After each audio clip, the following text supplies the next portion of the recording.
चौथा बाब एक उम्र रसीदा औरत। एक सहाफ़ी एक उम्र रसीदा औरत का इंटरव्यू ले रहा था जिसकी उम्र 100 साल हो चुकी थी। ये औरत की सालगिरह का मौका था। सहाफ़ी इस औरत की जहानत से बहुत मुतासर हुआ। उसे बड़ी हैरत हुई कि ये खातून इतनी बूरी होने के बावजूद रोज़मर्रा ज़िंदगी के मामलात में किस कदर दिलचस्पी रखती है। इसने औरत से पूछा, आप इतनी मुअम्मर हो चुकी हैं लेकिन आपकी तमकनत बदस्तूर कायम है, आखिर ये क्या राज है?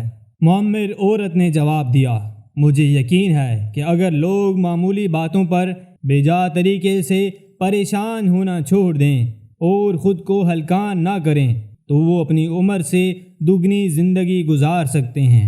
ज़रा मेरे साथ इस खिड़की के करीब आएं और देखें कि लोग किस तरह हल्कान हो रहे हैं, उन्हें किस कदर जल्दी है, वो कितनी घबराहट में मुब्तला हैं। ऐसा मालूम होता है जैसे इनकी ज़िंदगी में सुकून का एक लम्हा भी नहीं। इनके पास एक भी ऐसी मुस्कुराहट नहीं जो दूसरे लोगों को अनायत की जा सके।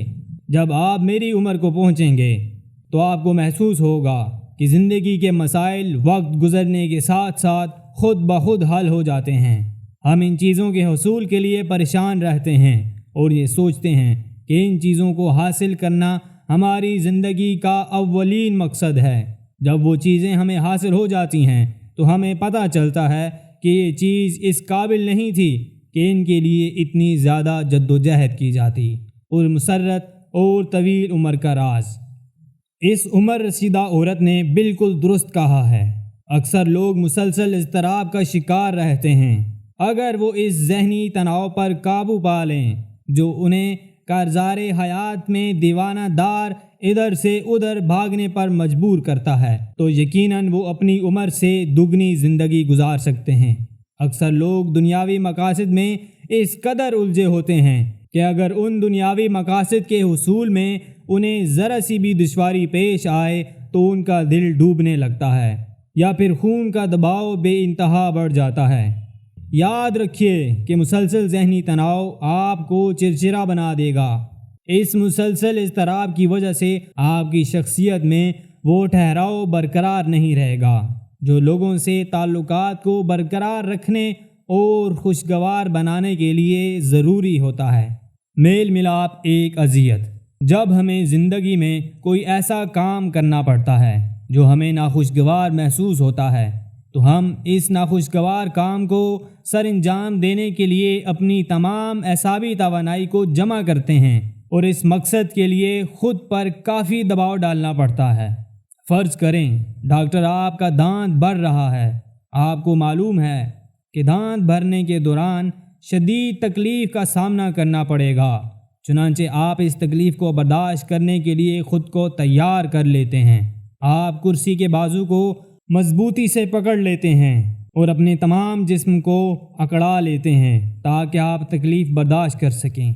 बिल्कुल इसी तरह शर्मीलेपन के मरीज़ के लिए भी लोगों से मिलना जुलना एक तकलीफ़ दे काम है।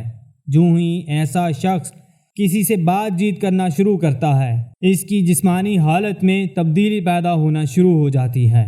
इसके जिस्म में ऐसी कैफियत पैदा हो जाती है जैसे वो इंतहाई कुब्र की हालत में है। जिस्म में कपकपाहट पैदा होने लगती है और वो इंतहाई घबराया हुआ दिखाई देता है।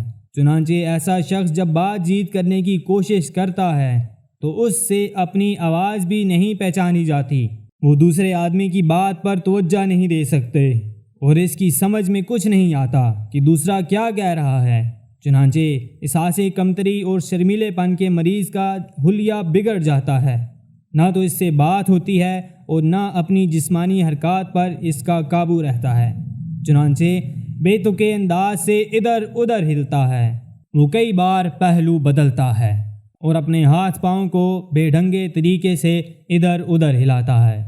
लोग आप पर तनकीद नहीं करते।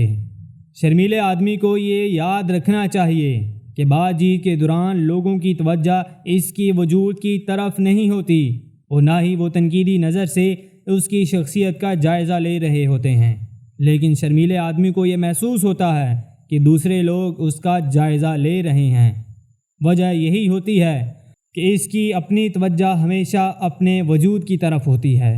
وہ یہ سوچ رہا ہوتا ہے کہ میں نے بات صحیح طریقے سے کی ہے یا نہیں، میرا لباس ٹھیک ہے یا نہیں، میری ٹائی کا رنگ اچھا ہے یا نہیں، وغیرہ وغیرہ۔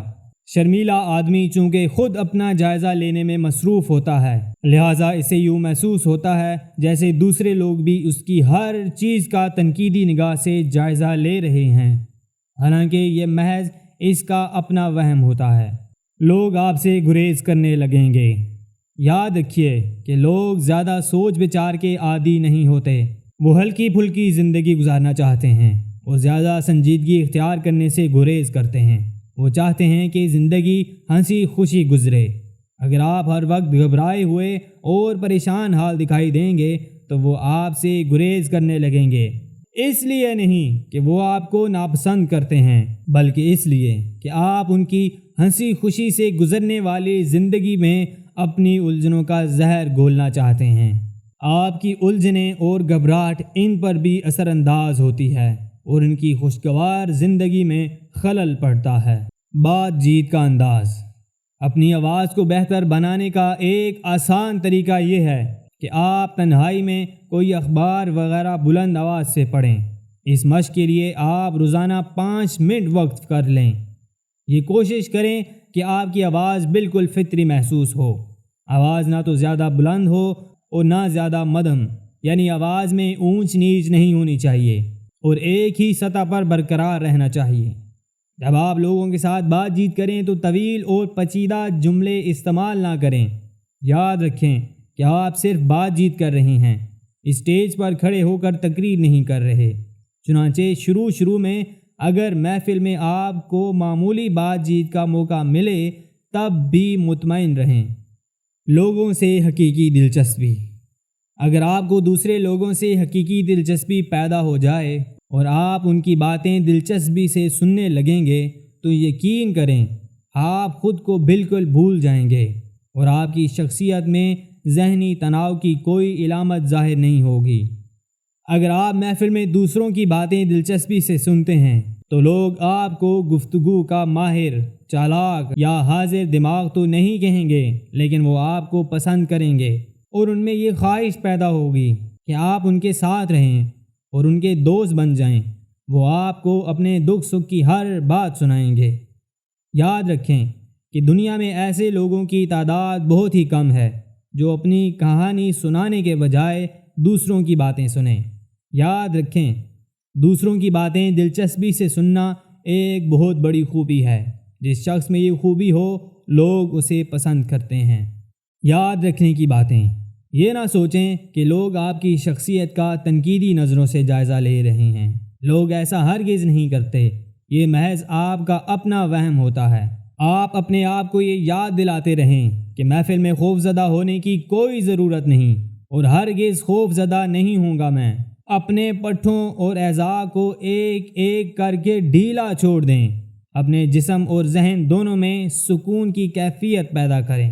اپنے چلنے پھرنے اور اٹھنے بیٹھنے کے انداز میں جان بوجھ کر وقار اور تمکنت پیدا کرنے کی کوشش کریں، کیونکہ اس طرح آپ کی توجہ آپ کی اپنی طرف ہو جائے گی۔ آپ کا ہر انداز فطری ہونا چاہیے۔ ہر وقت اپنے بارے میں سوچنا ترک کر دیں۔ دوسرے لوگوں میں دلچسپی لیں اور ان کی بات دلچسپی سے سنیں۔